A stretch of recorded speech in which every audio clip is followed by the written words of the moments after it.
Blood Bowl 2020, Necromantic Horrors versus a Black Orc team. Come on back after the break.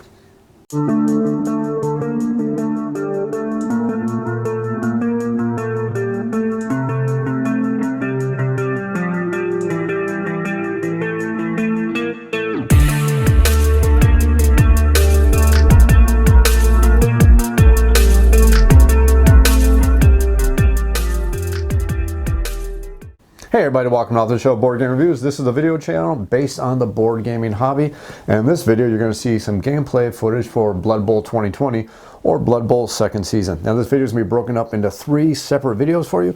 In this very first video, I'm actually going to draft a team. And then the second and third videos, I'm going to play a full game. Video number 2 is going to be the first half. Video number 3 is going to be the second half. That way you can watch the video content that you enjoy that helps you see this is me a game that you're going to enjoy. So for the first video right here, what we're going to do is we're going to actually draft the Black Orc team. We're going to bring everything down to the overhead cam here really quick. And then we're going to start drafting our Black Orc team. Now there's 2 different ways you can play Blood Bowl. You can play the game Exhibition or you can play the game with the league play. Now in this video, we're going to do a quick Exhibition game. And one of the big advantages about an Exhibition game is you know who your opponent is before you go to the table. Well, at least you probably should know who your opponent is, because that's going to give you a big advantage when you're trying to create your team. Because one of the big joys of Blood Bowl is knowing your strengths, knowing your opponent's weaknesses, and making sure you take care of those strengths and those weaknesses very quickly to make sure that you come out on top in this game of true fantasy football. Now, in this game, like I said, we're going to go ahead and draft in this video itself. We're going to go ahead and draft the Black Orc team. And since this is going to be an exhibition game, that means we have 1,150,000 credits to go ahead and build our team. Now, that actually starts us off right in the beginning with a whole bunch of decisions, because we know our opponent is going to be the Necromantic Horrors. Now, granted, I'm building both the teams, but in the real world, when you're going to play this game with other players, the idea of the game is to get into your opponent's heads and understand what kind of team they can possibly build, and make sure you have countermeasures for those kind of builds of teams. That way you can go ahead and win the game of Blood Bowl. Now, Black Orcs have the grand advantage that they hit hard and they have a lot of armor. Necromantic Horrors have the advantage with the werewolves is that they can actually take out any team. It doesn't matter what their armor is, because the werewolves have the claws ability. So knowing that right in the beginning, it's very, very smart to build your team as efficiently as possible. Understanding that if you don't have a way to bring your teammates back, there's a good chance that your Black Orc team is going to start suffering casualties, which is pretty darn rare for Black Orc team, because Black Orc teams have pretty much a 10 armor value, which is pretty darn hard to break. Basically, a 10 or higher on 2d6 means you're going to possibly take an injury or a casualty, whereas a lot of other teams can be a little more fragile. I mean, a 7, 8, or even a 9. That actually goes for Necromantic Horrors. But the big trick about this is these darn werewolves right here. Now, these werewolves are pretty darn nasty because they got a very cool ability. They got the ability of the claws. Now, what claws means is that whenever you tackle somebody, it doesn't matter what kind of armor value they have, if you roll an 8 or higher, you're going to puncture their armor. They're possibly take wounds or casualties. Right. So looking at that and thinking about that and looking at all our potential rosters, it's kind of going to affect exactly how we're going to be building our team. So before we build our Black Orc team, let's go ahead and look at the nice little abilities Necromantic Horrors bring to the table. That way we know what we can do to build our team to make sure that we don't get caught unaware by those special abilities. So the big thing the Necromantic Horrors have is regeneration, which means that there's probably not a good chance that we're going to be stomp our enemy into the ground, which is something that Black Orcs are pretty darn good with. They also have the ability to dodge, which means they're going to be sidestepping us a lot. They also have the ability of foul appearance, which means that we may not be able to block when we want to block. They have regeneration on most of those guys. Sidestep, claws, frenzy, regeneration. That's going to be the big one for the werewolves. And we see that they're big, basically their brutes have the ability of regeneration, stand firm, and thick skull. Stand firm means we can't knock these guys back. Regeneration means you got it, that they're probably going to come back to life if we do manage to inflict a casualty. And of course, thick skull means that's going to be a lot harder for us to damage them. So basically, the Necromantic Horror team has a whole bunch of tools and tricks in their toolbox that are basically just made to stop Black Orcs. So this is actually a really darn good game. I actually expect this to be probably a low-scoring game unless the dice are totally not in my favor. And the good way to find out the dice are not in your favor is by angering Nuffle and not name your teammates. So always make sure you name all your teammates. Otherwise, your dice will be very much 100% cursed for you. So, looking at the Black Orc team, we see that we actually have 3 different positions that we can put on the table. We have Goblin Bruisers, which is basically your linemen, which is your throwaway guys, but they are also the guys who are going to do a lot of your ball handling. You have Black Orcs and you have trained trolls. Now, this is where we need to make a really, really big decision before we go anywhere, before we even start building our team. do we want a star player? Now, this is a complete exhibition game, which means we do possibly have enough money to build a good star player. And we can actually take Borek Gulchu, who is actually a pretty darn good star player. Here's the trick about us doing that, though. He is very, very expensive. Now, if you go over in the book and look at all the star players, you can find out that he costs quite a bit. So Borek, we see, costs 280,000 coins to go ahead and purchase. For that price, I could actually get 2 trained trolls on my team. So now I need to decide if he is actually worth that. And I actually don't think he's worth it. I'm going to actually tell you why right now. I don't think he's worth it because we want to get a Bloodweiser Keg for our team, because if those werewolves start tearing apart our guys, we're going to lose one of our big advantages. And a Bloodweiser Keg is an inducement that costs 50,000 for us. We probably also want to bribe a ref, which is pretty darn good for our team since we have the ability of bribery and corruption. One bribery is only going to cost us 50,000 versus 100,000. So that's about 100,000 that is gone right there. So instead of playing an exhibition game where we each have 1,150,000 apiece, I've already spent 100,000 right there, which means I have about 1,050,000 gold left to buy my team. I don't think I'm going to take a star player. I think I've already made my first decision on what I'm going to build my team as. So we've already decided that we are not going to take a star player. So let's start looking at the cost of all our teammates. Goblin Bruiser Lineman costs about 45,000 apiece. I probably get 4 to maybe 8 of these guys out on the table for not that bad of a cost. If I did 8 of them on the table, that'd be 8 times 9, be 560,000, unless math has failed me, which can happen. You know, I haven't had enough coffee yet today. So that's a possibility, but do I really need that many of them? Because if I had 8 of these guys, I can probably only get 4 or 5 of my black orcs and probably 1 troll, which is going to be pretty much excessive for an exhibition game. I don't think I'm going to go that far. What I think I'm going to do to start off this team is I'm going to go ahead and I'm going to take 6 Goblin Bruiser Linemans. Now again, the interesting thing about the game of Blood Bowl, there's an unwritten rule that's in the rule book. You have to actually turn the rule book upside down and read it backwards. And what it says, if you fail to name any of your team members, your dice will be cursed for the rest of the time you play Blood Bowl. So it's mandatory you have to name your guys. So let's go ahead and look at our guys here. I'm going to name this guy who's got the moon helmet. I'm going to name him Mooney. Why? Because I can, and because it's a quick name and nobody wants to sit here and watch me come up with funny names on camera. So this guy looks like he's holding like a little squib or something like that. I'm going to call him Squib because, you know, it sounds funny. So we got him. We will call this guy, let's see, we got Jaws for the guy who has the funky jaw math. Helmet, we'll call him Helmut just because it's a little bit funnier. And then let's see here. He looks like he's about to break into the Macarena, and so does he. So I'm going to call one guy Maca, and the other guy is going to be Reina. Hey, Macarena. Okay. So we know that each one of those is going to cost us 45K. I'm going to just do this very, very quickly because it's going to be easier to watch on camera and probably a heck of a lot less boring. So 1, 2, 3, 4, 5, 6. So looking quickly at the stats we have for these guys, they each have a 6 move allowance, and I'm just going to quickly write GB for Goblin Bruiser Lineman. And you can see that I have horrible, horrible handwriting when I'm trying to be in a big, big hurry. So they have a strength of 2. We have an agility of 3+. We have a passing allowance of a 4+. We have an armor value of an 8+.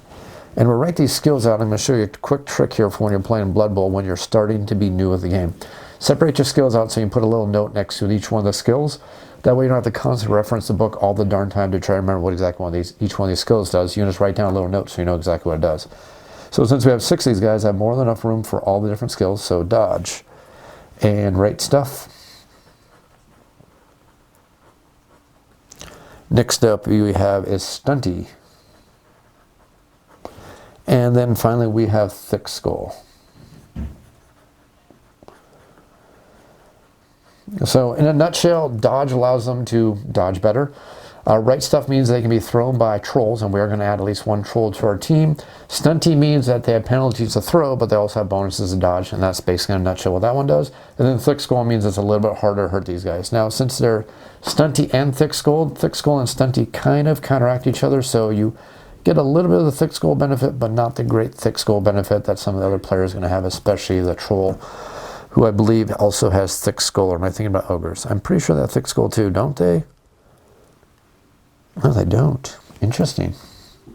Okay, so we got 6 of our guys done right here. That is going to be 45 times 6. That's going to be 270,000. Let's start keeping a running total because we're going to start burning through this cash quite quickly. So next thing we want to do is we'll look at our black orcs. I could take the full complement of 6 black orcs. That's going to be 6 times 9 is 50 or 540 plus the 270. Still doable. I think we can actually do that and still have enough money left over. So I think what we're going to do is we're going to take 6 of these black orcs right now, and each one is going to cost 90k a piece. So we got 90k, 2, 3, 4, 5, and 6. Now the main reason why we want to do this is take so many of these guys is, remember, you need to have at least 11 guys on the table. I only have 6 of my stunties. So if I only took 4 of those guys, that'd be a total of 10, and I'd be barely able to make my minimum requirement if I took a troll. So I will take all 6 of these guys right here and right now because I think it's just going to be a lot better for our team. So the stats we get is 4 for move allowance. We get 4 for our strength. We're going to get 4 plus for our agility. Obviously, these guys are not going to be our throwers unless we're really, really desperate. 5 plus for our passing allowance. And then 10 plus for our armor value. So we are going to take 6 of them, which is going to take us down to 12. So now we need some good names for these guys. Well, I'm not going to board on camera. I'll name them off camera because I don't want to be cursed by the dice of Nuffle. So our 13th guy, now we need to do the math here really, really quickly. So we got 9 times 6 is 54, plus 270 is going to be, what, 54? That's 610. Is that 710, unless I'm losing my mind? Somebody's going to yell at me because I'm totally messing up math here. 9, 18, let's see, 9, 18, 270. Yeah. Yeah, right. It says 9 plus 6, 9 times 9 is 8. Yeah. Or 810,000? Math is hard today. Maybe I should use a calculator. It'd be much cooler. So we've got 810,000 spent. Remember, we have 1,150,000. So we're starting to get really close to our magic maximum number. Because remember, I want to save 100,000 to get 1 Bloodweiser keg and at least 1 bribery inducement. So we're at 810,000 right now, and we see that, oh, we also still got to get rerolls. That's going to be very important also.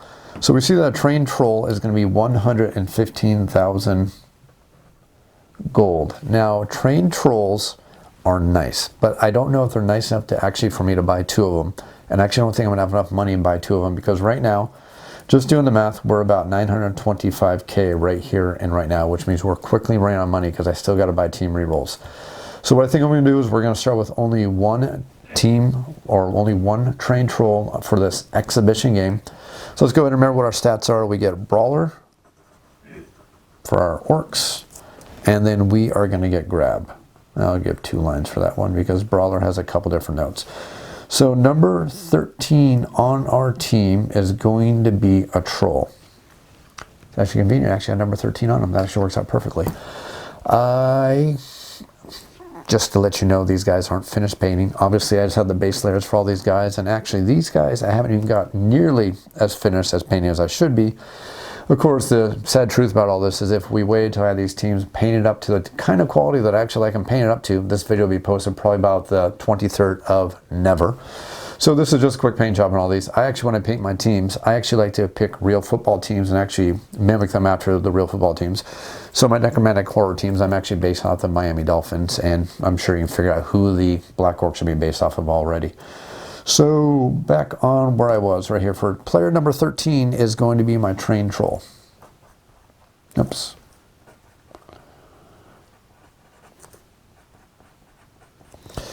So trained troll has a stat of 4 for move allowance, which means they are not going to be moving very fast. Nobody on my team is going to be moving that fast, actually. We're going to get a strength of 5, which means they can smash very good because he's going to have to smash those werewolves down as quick as possible. Agility is going to be a 5 plus. Their passing allowance is going to be a 5 plus, which means they're going to do a wonderful job throwing these little goblins all over the board. No, they're not going to do a good job of it all. I may not even use that strategy, because these guys actually do a pretty darn decent job throwing on their own. They have agility of 3 and a passing allowance of 4. They can actually do a passing game pretty darn easily on themselves. I just rely on my troll just to bash down the opposing team. That could be a good strategy for me. We'll see how things go. So the things we got is Always Hungry,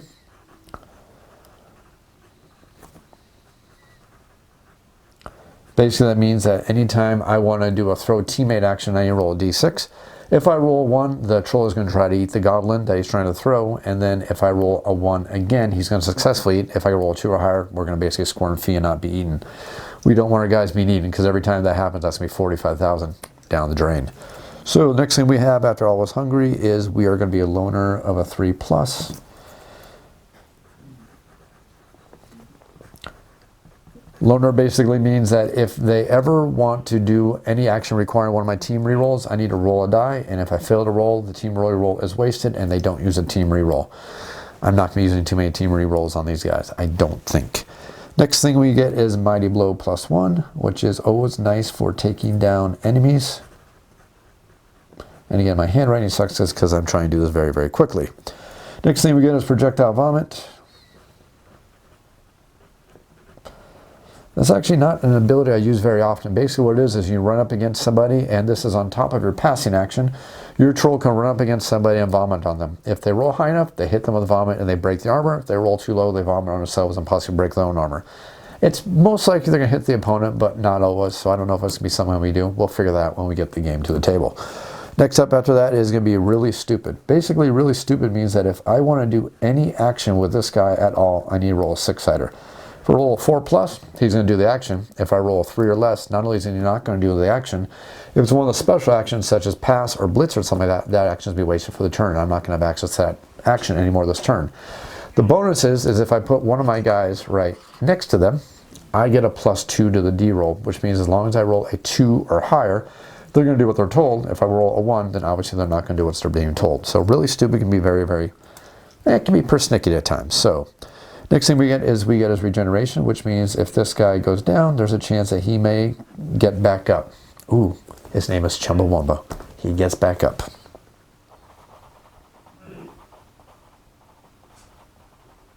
That sounds very trollish and very funny in my brain right now. Okay, after that we get Throw Teammate, which is pretty darn self-explanatory. It means he can throw anybody who has the right stuff ability. Okay, so we are at 925,000 left, and we want to spend at least 50,000 on a Bloodwiser Keg. So I'll show you that in just a second in the rulebook. Let me keep this all nice and even and nice and fancy. So our team rolls cost us 60,000 apiece. And I've already done the math in my head. I'm pretty sure I know exactly where we're going to be going exactly at this point. I think we're going to take 2 team rolls, which is going to be 120,000 spent right there. And then now let's go ahead and look at the inducements that we want to buy for our team. Now the cool thing is about our team is that we do, find the right page here, we have the Badlands Brawler, and we also have the ability that we can get half cost on all of our briberies. So we are going to want to buy at least 1 bribery. Let me go ahead and go all the way over to the inducements. We know we're not getting star players. Actually, let me go and take those all the way from the beginning. So, inducements. Now, we've spent 925K, plus, actually, we're at 1,045,000 totally spent right now, because if you add in our 2 team rerolls, which means we basically have 105,000 left to spend on our team. So we could buy cheerleaders for 20K a piece. We can get assistant coaches for 20K a piece. Weather mages for 30K a piece. Not going to really worry about that at all. We can get Bloodwiser Kegs for 50K a piece. We will want at least 1 of these. I could possibly go for 2, but then I'm going to give up on one of my big team advantages, which is the fact that bribery costs me half price thanks to my team special ability. So, looking at briberies cost 50,000 for me, plus 1 Bloodwiser Keg, which can be plus 1 to all my rerolls that come back from KOs. I think that's exactly where we're going to sit with our team. So we're going to get a Bloodwiser Keg, and that's going to be 50K right there, and then we are going to go and take 1 bribe. So 1 times Bloodwiser, 1 time bribe. That's going to be 50,000 right there also. So now, since we're playing an exhibition game, we know that we have 0 dedicated fans, because I'm not buying any fans. And if you're exhibition team, you don't start with any fans. In a league play, you do start with 1 fan level, unless you buy extra fan levels, which is something we are not going to be doing in this case. So we basically, doing the quick math right now, we see that we have 1,000,000 145,000. I'm just going to do K, make my life easier. And that is basically how much money we spent. We have 5,000 left. Since this is an exhibition game, we're going to lose that 5,000. We have nothing left to spend it on. And not only do we have nothing left to spend it on, it's not even going to work towards when you play league play, where you're trying to figure out which team has a lower team value, and that's going to give you some extra bonuses. Since we're doing exhibition and not league play, that's not going to matter at all. We basically have our team fully set. The only thing really left to do is go ahead and pick our team name. And I'm just going to go really, really retro here. I'm just going to call our team the Gorka Morka Gits, because you know what? Gorka Morka, throwback to the 80s and old school Games Workshop. So that's basically drafting a complete team for exhibition. Now, I'm not going to show the drafting of the Necromantic Horrors. That'll be a little bit of a surprise when we go ahead and start filming, or when we go ahead and start playing the game itself. So that's basically how you create a quick exhibition team for the game of Blood Bowl. If you have any comments or questions, make sure you leave them down in the YouTube comments down below. I will definitely get to them as quickly as I can. If you want to get a hold of me, you can also feel free to email me. That's offtheshelfboardgamereviews, otsbgr@gmail.com. I'll be sure to answer email as quickly as I can. If you enjoy this channel and you want to help keep this channel around, think about supporting the channel over on Patreon. That's patreon.com/otsbgr.